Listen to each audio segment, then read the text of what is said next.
नमस्ते दोस्तों, मैं प्राध्यापक बहिरम देवेंद्र, हिंदी विभाग महाराजा जीवाजीराव शिंदे महाविद्यालय, श्रीगोंदा, जिला अहमदनगर, महाराष्ट्र से। दोस्तों, हम लोग देखते हैं कि हिंदी साहित्य अनुपम है। हिंदी साहित्य में अभूतपूर्व कवि, उपन्यासकार, कथाकार हम लोग देखते हैं। आज हम लोग एक कविता का पाठ करने वाले हैं, जिस कविता का नाम है धार, जिसके कवि हैं अरुण कमल। दोस्तों, समकालीन हिंदी कविता के सशक्त हस्ताक्षर अरुण कमल माने जाते हैं। सातोत्तरी हिंदी कविता के बाद 1980 के समय के उपरांत एक ऐसे कवि हुए जिन्होंने प्रगतिशील चेतना को जिंदा रखा। ऐसे कवि अरुण कमल जी के बारे में मैं तो इतना ही कहूंगा कि उनकी कविता में उनका जो पहला काव्य संग्रह था, अपनी केवल धार, यह काव्य संग्रह 1980 में प्रकाशित हुआ और उसी समय से अरुण कमल सर्वाधिक चर्चा में आए, क्योंकि अपनी केवल धार की जो शीर्षक कविता है वह है धार, और उसी कविता का आज हम लोग पाठ पढ़ने वाले हैं। शायद यह मेरा वैयक्तिक मत होगा, लेकिन मैंने इस कविता का विश्लेषण जितने भी संदर्भ पढ़े हैं उस पर से करने का प्रयास किया है। मैं जितनी भी कविताओं का पाठ करता हूं, उन पाठों का विश्लेषण मैं वैयक्तिक मतों के आधार पर और जनमतों के आधार पर करने का प्रयास करता हूं, लेकिन ये सारे मेरे वैयक्तिक मत हैं। आप इसमें परिवर्तन कर सकते हैं। आपको लग रहा है कि ये कविता ऐसी है क्योंकि कोई कविता, कोई साहित्य, कोई एक व्यक्ति उसकी समीक्षा नहीं कर सकता। लेकिन इस कविता को पढ़ने के बाद हमें यह लगता है कि प्रगतिवादी चेतना, प्रगतिशील चेतना के नए आयाम इस कविता ने निर्माण किए हैं। तो दोस्तों, आज हम लोग अरुण कमल जी की ये कविता देखने से पहले इनका परिचय देखेंगे। अरुण कमल जी का जन्म 15 फरवरी 1954 में हुआ।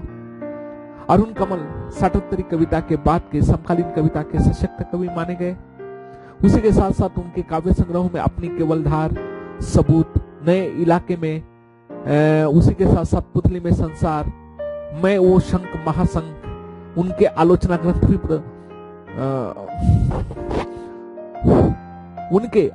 ग्रंथ भी प्रसिद्ध है, जिसमें है कविता और समय, गोलमेज। उसी के साथ साथ उनके साक्षात्कार, कथोपकथन प्रसिद्ध है। अरुण कमल जी की कविता समकालीन हिंदी की सशक्त कविता मानी जाती है और आज उनकी ही शीर्ष कविता, जिनके कारण उन्हें लोकप्रियता मिली, उस धार कविता का पाठ हम लोग आज करने वाले हैं। कौन बचा है जिसके आगे इन हाथों को नहीं पसारा?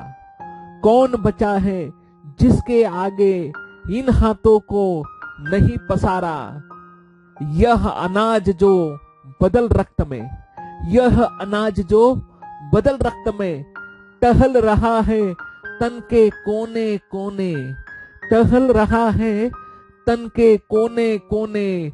यह कमीज जो ढाल बनी है, यह कमीज जो ढाल बनी है, बारिश बारिश सर्दी लू में, बारिश सर्दी लू में। सब उधार का मांगा चाहा, सब उधार का मांगा चाहा। नमक तेल हींग हल्दी तक, नमक तेल हींग हल्दी तक सब कर्जे का। नमक तेल हल्दी तक सब कर्जे का।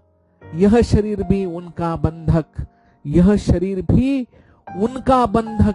अपना क्या है इस जीवन में, अपना क्या है इस जीवन में। सब तो लिया उधार, सारा लोहा उन लोगों का, सारा लोहा उन लोगों का। अपनी केवल धार, सारा लोहा उन लोगों का, अपनी केवल धार। इस प्रकार हम लोगों ने दोस्तों एक कविता देखी। मुझे पता है किसी भी कविता का विवेचन। इस कविता की पहली पंक्तियां देखिए, कौन बचा है जिसके आगे इन हाथों को नहीं पसारा।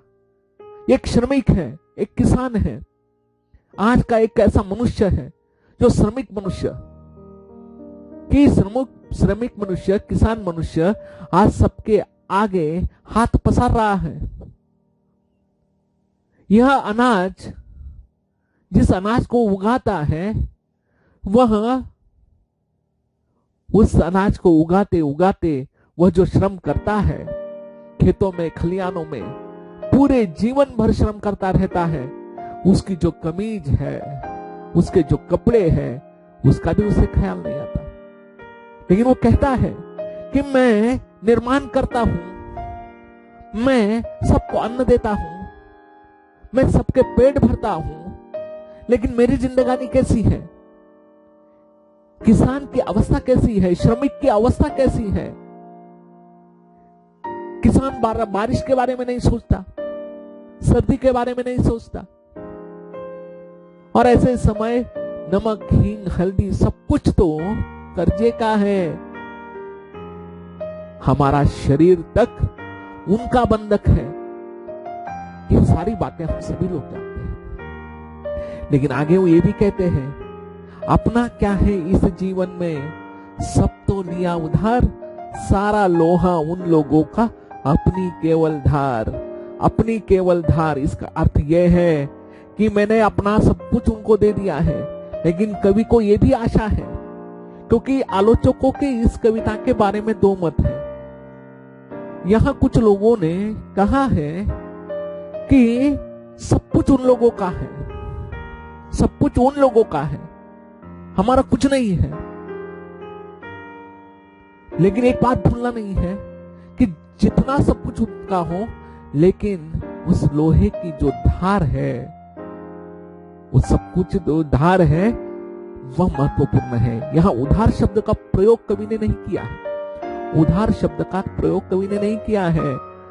सारा लोहा, सब कुछ उनका है, सब कुछ उनका है, लेकिन उसकी धार हमारी है।